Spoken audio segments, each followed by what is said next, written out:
we've been talking about AI for decades and it's been flat, flat, flat.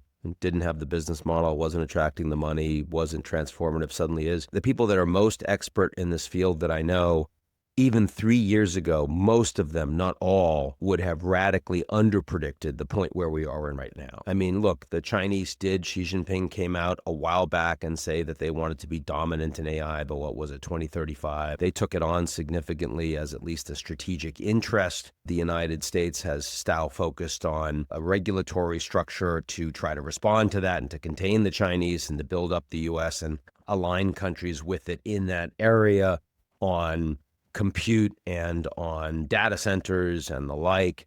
This technology is moving much, much faster than governments have the ability to effectively identify and respond. And so the idea that back in, sort of 20 years ago, 30 years ago, in the infancy of the internet, that you would have predicted technopolarity in AI, I think that there's no one conceivable. Even Ray Kurzweil, who I remember reading his book, The Spiritual Age of Machines, when I was a grad student at Stanford in the late 80s, early 90s.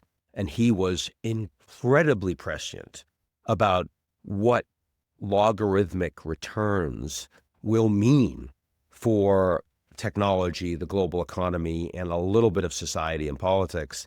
I don't think he would have projected how government should respond to that in decades. And I mean, he was like a lunatic 30 years ago, right? And turned out he was right about a lot of this stuff.